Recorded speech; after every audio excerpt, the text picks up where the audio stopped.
இன்னைக்கு நம்ம பார்க்க போறது கும்பராசி. கும்பராசியினர் அம்மனை வீட்டுக்கு அழைக்கும் முறை எப்படி, அந்த ப்ரொசீஜரும் சொல்லுங்க, அழைப்பதால் என்ன பலன்னு சொல்லுங்க மேம். பொதுவாக பார்த்தீங்கன்னா மேடம், கும்பராசி சனியினோட ராசி. என் வழி தனி வழி, ஆனால் என் வழி நேர் வழி தான். நான் மிஞ்சி என்றைக்கோ ஒரு நாள் ஆசைப்பட்டு எல்லாரும் குறுக்கொழியில் போகிறாங்க, நானும் கொஞ்சம் குறுக்கொழியில் போனேன் அப்படின்னு விருப்பப்பட்டேன்னா எப்போ சனி ஃபேவர் இல்லாத வரோம் பெருசாக போட்டு தள்ளுறான். இதுதான் கும்பத்தினோட தலையெழுத்து அப்படின்னு சொல்லலாம். அப்போ கும்பம் எப்பயுமே நீ ஹானஸ்டி அப்படி தானும் போது நீ ஹானஸ்டியாக தான் இருக்கணும். நீ கருடன், அப்போ நீ உயர தான் பறக்கணும். நீ கீழே பறந்த நல்லதில்லை உனக்கு அப்படின்றத நம்ம ஞாபகம் வச்சுக்கணும்.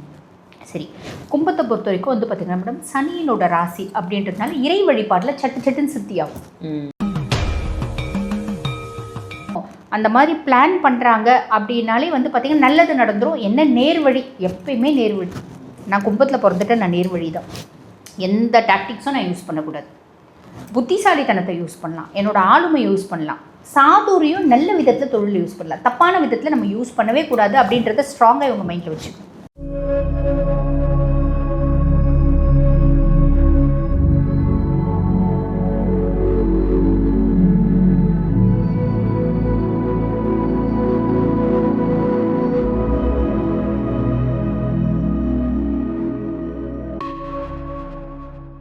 ஜோதிடம் கற்க ஆசையா? உங்களுக்கு ஜோசியம் கற்றுக்கணும் அப்படின்னு ஆசை இருக்கா? நிச்சயமாக கற்றுக்கலாங்க. உங்களுடைய ஜாதகத்தையும் உங்களுடைய உறவுகளுடைய ஜாதகத்தையும் பார்ப்பதற்காகவே நீங்கள் ஜோதிடம் கற்றுக்கலாம். ஜோதிடம் கற்றுக்கிறதால எண்ணற்ற பலன்கள் கிடைக்கும். பிரபல ஜோதிட சிரோன்மணி டாக்டர் தீபா அருளாளன் மேம் கிட்ட நீங்கள் ஜோதிடம் கற்றுக்கணும் அப்படின்னு ஆசைப்பட்டீங்கன்னா, ஜோதிட வகுப்புகள் ஆரம்பிக்க போகுது. கூடிய விரைவிலேயே அதற்கு முன்பதிவு செய்வதற்கு வீடியோவில் தெரிகிற நம்பருக்கு கால் பண்ணி உங்கள் பேரை ரிஜிஸ்ட்ரேஷன் பண்ணிக்கோங்க. நீங்களும் ஜோதிடர் ஆகலாம். ஜோதிடம் கற்றுக்கிட்டு உங்களுக்கும் உங்கள் உறவுகளுக்கும் நீங்கள் ஜோதிடம் ரொம்ப ஈஸியாக பார்த்துக்கலாம். ஆன்மீக பரிகார நேயர்கள் அனைவருக்கும் அன்பான வணக்கங்கள். இன்னைக்கு நம்ம யாரை சந்திக்க வந்திருக்கோம் அப்படின்னு பார்த்தீங்கன்னா, அஸ்ட்ராலஜர் டாக்டர் தீபா அருளாளன் மேடம் தான் சந்திக்க வந்திருக்கோம். வணக்கம் மேம். வணக்கம். எப்படி இருக்கீங்க? நல்லா இருக்கேன் மேம். மேம், உங்களுடைய பதிவுகள் எல்லாம் ரொம்ப சூப்பராக இருக்குது. நிறைய பேர் நல்ல கமெண்ட்ஸ் கொடுத்துட்டு இருக்காங்க. நிறைய மக்கள்கிட்ட இருந்தும் நிறைய கொஸ்டின்ஸ் வருது. அதெல்லாம் உங்கள்கிட்ட கேட்கணும் அப்படின்றதும் என்னுடைய மிகப்பெரிய ஆசையாக இருக்குது. இன்னைக்கு நம்ம பார்க்க போகிற டாபிக் மேம், ஆடி மாதம் வரப்போகுது இல்லையா? இந்த ஆடி மாதத்தில் அம்மனை வீட்டுக்கு அழைக்கணும் அப்படின்ற ஆசை எல்லாருக்குமே இருக்கும். ஸோ ஒவ்வொரு ராசியினரும் அம்மனை வீட்டுக்கு அழைக்கும் முறை என்ன, அப்படி அழைக்கும் போது எந்தெந்த விஷயங்கள்லாம் செஞ்சு அம்பாளை வீட்டுக்கு கூப்பிடுறது, எந்த விஷயத்தை தவிர்க்கணும், இதை பற்றி மக்களுக்காக சொல்லுங்கள் மேம். அம்மனுடைய சிறப்பு, அதையும் பர்டிகுலராக ஆடி மாதத்தில் அம்மனை வீட்டுக்கு அழைக்கிறது அப்படின்னு சொல்லியிருக்காங்க அப்படின்றதும் ஒரு சின்ன அந்த ரகசிய குறிப்பையும் மக்களுக்காக இன்னைக்கு சொல்லுங்க மேம். கண்டிப்பாக மேடம், கண்டிப்பாக. பொதுவாக பார்த்தீங்கன்னா, இந்த ஆடி மாதம் அப்படின்னாலே அம்பிகைக்கு உகந்த மாதம் அப்படின்ற மாதிரி வந்துருச்சு. இது எதனால் அப்படின்னா, இதுக்கு முழுசும் ப்ரூஃப் கிடையாது மேடம். அதாவது அத்தாட்சி எதுவும் கிடையாது சாஸ்திரபூர்வமாக. இருந்தாலும் சில ஆன்மீக நம்பிக்கைகள் என்னென்னா, ஈசன் ஆடி மாதம் முழுசும் பார்த்திங்கன்னா ஆழ்ந்த நிஷ்டையில் இருப்பதாகவோ, உலகத்தை காத்து ரட்சிக்கும் மொத்த பொறுப்பையும் அம்பிகை கிட்ட கொடுக்கறதாகவும் ஒரு ஐதீகம் இருக்குது. சரிங்களா? அதனால் அம்பிகைக்கு உகந்த மாதம். இந்த உலகத்தை மொத்தத்தையும் காத்து ரட்சிக்கிறவ அம்பிகை தான் இந்த மாதம். அதனால் அம்பிகையை நம்ம வழிபாடு பண்ணுறோம் அப்படின் போது அம்பிகையினோட அனுகிரகம் சட்டுன்னு கிடச்சிடும் அப்படின்றது ஒரு நம்பிக்கை மேடம். அதுக்கும் மேலே இது சூரியன் கடகராசியில் சஞ்சாரம் பண்ணக்கூடிய காலம், தக்ஷணாயன புண்ணிய காலம். தேவர்களுக்கு இரவு பொழுது அப்படின்றது ஆரம்பம் ஆக இந்த மாதம் ரொம்ப விசேஷம் அப்படின்னு சொல்லலாம். அதாவது ஆடி முதல் மார்கழி வரையே பார்த்திங்கன்னா விசேஷமான மாதங்கள். பொதுவாக அது பார்த்திங்கன்னா உத்தராயண புண்ணிய காலமாக இருந்தாலும் சரி, தட்சிணாயன புண்ணிய காலமாக இருந்தாலும் சரி விசேஷம்தான். ஆனால் ஒவ்வொரு காலங்களில் ஒவ்வொன்று செய்யணும். இந்த காலங்கள் வழிபாட்டுக்கு அப்படின்னு சொல்லலாம். அதுக்கும் மேலே பார்வதி தேவி இந்த பூமியில் பர்வத ராஜகுமாரியை அவதரித்த மாதம் ஆடி மாதம். பூமாதேவி பூமிக்கு வந்த மாதம் ஆடி மாதம். மீனாட்சி இளவரசியாக பார்த்திங்கன்னா இந்த பூமியில் அவதரித்த மாதம் ஆடி மாதம். ஆண்டாள் ஆடிப்பூரத்தன்னைக்கு தான் பிறந்தா. இப்படி நிறைய விசேஷம் இருக்கிறதுனால ஆடி மாதம் ரொம்ப ஆஸ்பீஷியஸ் மந்தாக கருதப்படுது மேடம். ரொம்ப அருமையாக சொன்னீங்க மேம். ஆடி மாதத்தில் எதனால் நம்ம அம்மனை வீட்டுக்கு அழைக்கிறோம் அப்படின்றத ரொம்ப அருமையான ஒரு தகவலாக கொடுத்தீங்க. இன்னைக்கு நம்ம பார்க்க போகிறது கும்பராசி. கும்பராசியினர் அம்மனை வீட்டுக்கு அழைக்கும் முறை எப்படி, அந்த ப்ரொசீஜரும் சொல்லுங்கள், அழைப்பதால் என்ன பலன்னு சொல்லுங்கள் மேம். பொதுவாக பார்த்திங்கன்னா மேடம், கும்பராசி சனியினோட ராசி. என் வழி தனி வழி, ஆனால் என் வழி நேர் வழி தான். நான் மிஞ்சி என்றைக்கோ ஒரு நாள் ஆசைப்பட்டு எல்லாரும் குறுக்கொழியில் போகிறாங்க, நானும் கொஞ்சம் குறுக்கொழியில் போட்டால் போனேன் அப்படின்னு விருப்பப்பட்டேன்னா எப்போ சனி ஃபேவர் இல்லாத வரோம் பெருசாக போட்டு தள்ளுறான். இதுதான் கும்பத்தினோட தலையெழுத்து அப்படின்னு சொல்லலாம். நீ கும்பத்தில் பிறந்துட்டியா, always you should be honest. அந்த ஹானஸ்டி அப்படின்றது தான் அவங்களோட பிளட்லேயே இருக்கும், இதில் மாற்றுக்கிறது கிடையாது. இருந்தாலும் எல்லா ராசிலையும் கொஞ்சம் அவங்க அப்படி பண்ணுறான், இவன் இப்படி பண்ணுறான், நம்ம நேர்மைன்னு உட்காந்து வீணாக போகிறோமே, ஏன் நம்மளும் ஏன் அந்த மாதிரி பண்ணக்கூடாது அப்படின்னு நாங்கள் எங்களுக்கு தோணுச்சுனாலே எங்களுக்கு பெரிய இம்பேக்ட் வரும். இதுதான் கும்பம். இப்போ நம்மளாம் மீதி ராசிலாம் தோணுச்சுன்னா கொஞ்சம் செய்யலாம், செஞ்சு தான் இம்பேக்டை எதிர்பார்க்கணும். ஆனால் கும்பம்லாம் செய்ய ஆரம்பிக்கும் போதே இம்பேக்ட் வரும். செய்யணும்னு நினைக்கும் போதே எல்லாம் டெய்லி வந்து பார்த்தீங்கன்னா வேலை செய்யாமல் ஏமாத்துறான், பாஸ் வந்து கண்டுக்கவே இல்லை, நான் இன்னைக்கு ஒரு நாள் தான் என் வேலை செய்யாமல் ஏமாற்றி டீ குடிக்க வந்தேன், பாஸ் கண்டுபிடிச்சிட்டான் அப்படின்ற கதை தான். பிள்ளைங்கள்லாம் படிக்கிற பிள்ளைங்க டெய்லி கிளாஸ் கட் அடிக்கும், அதுங்களுக்கு வந்து பார்த்தீங்கன்னா பெருசாக மாட்டவே மாட்டேங்காது. இந்த பிள்ளை ஒரு நாள் கிளாஸ் கட் அடிச்சுட்டு கேன்டீன் போயிருக்கோம், அட்டெண்டன்ஸ் சும்மா கொடுக்க சொல்லிட்டு அது வந்து பார்த்தீங்கன்னா கண்டுபிடிச்சிருப்பாங்க. கண்டுபிடிச்சி இவங்களை வந்து பெரிய லெவலில் என்னமோ இவங்க தான் தப்பு அப்படின்ற மாதிரியே போர்ட்ரேட் பண்ணுவாங்க. இந்த மாதிரியெல்லாம் கும்பத்துக்கு நேச்சுரலாகவே நடக்கும். அப்போ கும்பம் எப்பயுமே நீ ஹானஸ்டி அப்படி தானும் போது நீ ஹானஸ்டியாக தான் இருக்கணும். நீ வந்து கருடன், அப்போ நீ உயரதான் பறக்கணும், நீ கீழே பறந்த நல்லதில்லை உனக்கு அப்படின்றத நம்ம ஞாபகம் வச்சுக்கணும். சரி, கும்பத்தை பொறுத்த வரைக்கும் வந்து பார்த்தீங்கன்னா மேடம் சனியினோட ராசி அப்படின்றதுனால இறை வழிபாட்டில் சட்டுன்னு சித்தி ஆகும். முக்கியமாக சிவ வழிபாடு, அம்பிகை வழிபாடு ரொம்ப அழகாக வந்து இவங்களுக்கு பலனை கொடுக்கும் அப்படின்னு சொல்லலாம். ஏன்னா சனிக்கே கடவுள் ஈசன் தான். அப்பா வந்து ஈசன், அம்மா வந்து அம்பிகை, அதுதான் சனியினோடது. சாயா வந்து அம்மாவாக இருந்தாலும் அம்பிகையை தான் அம்மாவாகவே பாவிப்பான் அவன். ஈசன் தான் எனக்கு எல்லாமாவும் பாவிப்பான். அப்போ நீ ஈசனையும் அம்பிகையை வழிபாடு பண்ணுற அப்படின்னும் போது உன் வாழ்க்கையை ரொம்ப பெரிய லெவலில் உயரும், மாற்றுக்கிறது கிடையாது. ஆனால் பெரும்பாலும் கும்பம் வந்து பார்த்திங்கன்னா ஈசனையும் அம்பிகையை வழிபாடு பண்ணுறவங்க ரொம்ப கம்மி.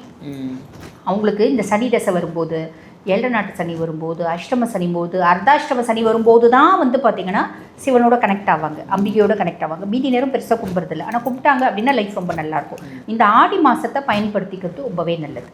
அப்போ இந்த ஆடி மாதம் வந்து பார்த்திங்கன்னா இவங்க என்ன பண்ணலாம் அப்படின்னா அம்பிகையினோட ஃபோட்டோ, அம்பிகை காமாட்சியா, மீனாட்சியா, விசாலாட்சியா, எந்த அம்பிகைனாலும் அந்த ஃபோட்டோ வச்சுக்கணும். அது வீட்லேயே எல்லார் வீட்லேயும் இருக்கும். இது வந்து பார்த்திங்கன்னா இன்றைய தினம் இவங்க வந்து ஒரு எள்ளெண்ணெய் விளக்கு, நல்லெண்ணெய் விளக்கு ஏற்றி சாதா வெள்ளத்திரி போட்டு அதில் 4 கிராம்பு போட்டுக்கணும். கிராம்பு போட்டுட்டு ஒரு 3 கருப்பு எள்ளு அதில் போட்டுக்கணும். எள்ளு போட்டுட்டு தாயாருக்கு விளக்கேற்றுறது. இது வந்து தாந்திரிக் பரிகாரம்.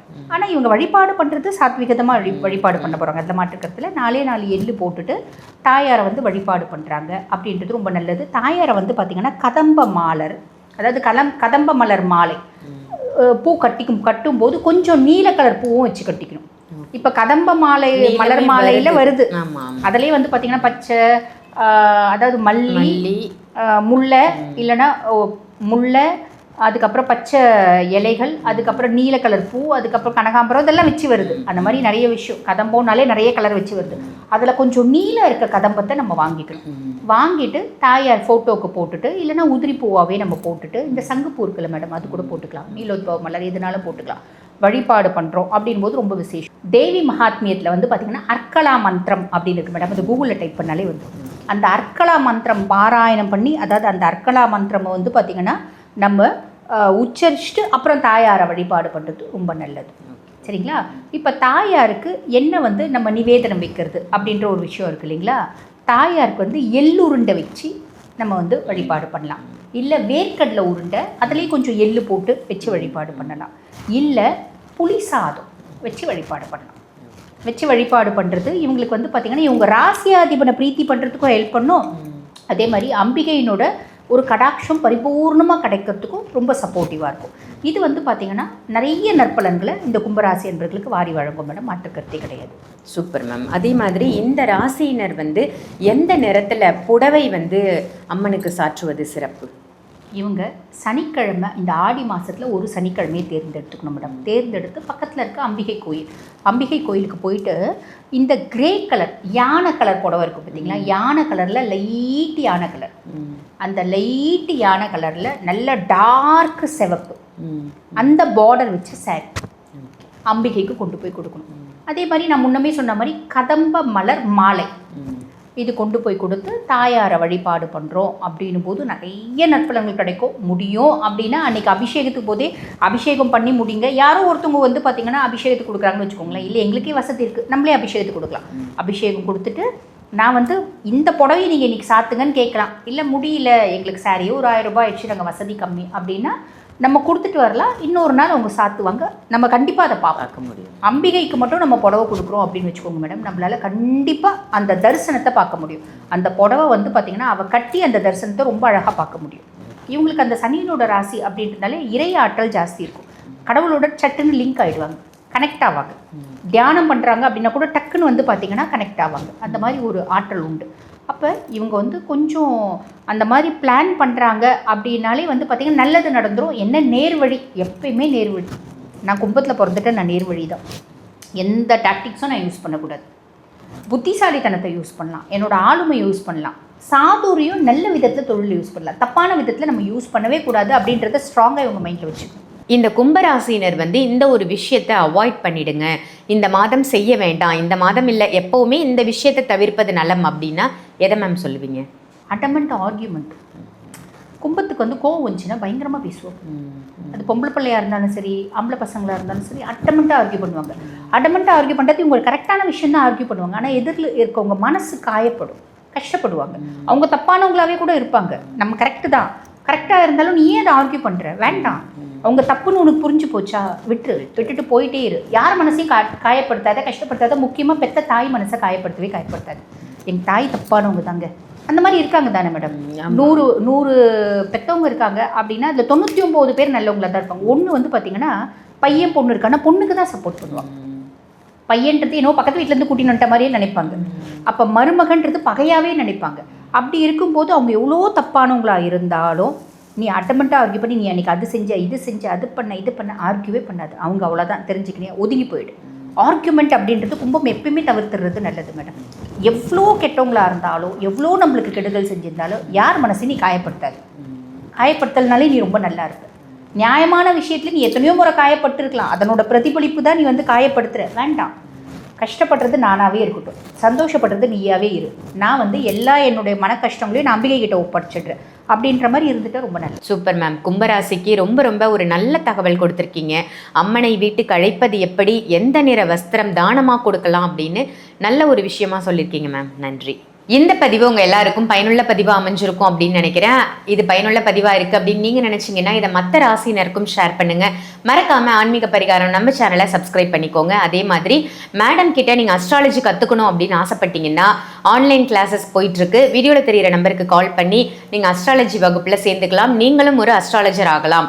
நமக்கான ஜாதகம், நம்மளுடைய ஜாதகம், நம்ம குடும்பத்தினருடைய ஜாதகத்தை பார்ப்பது மட்டும் இல்லாமல் இதையே ஒரு தொழிலாக எடுத்து நம்ம மற்றவங்களுக்கும் அஸ்ட்ராலஜி சொல்லலாம். ஸோ ஜாதகத்தை பார்த்து அதை கணித்து கொடுக்கக்கூடிய அற்புதமான வாய்ப்பு உங்கள் எல்லாருக்கும் காத்துட்ருக்கு.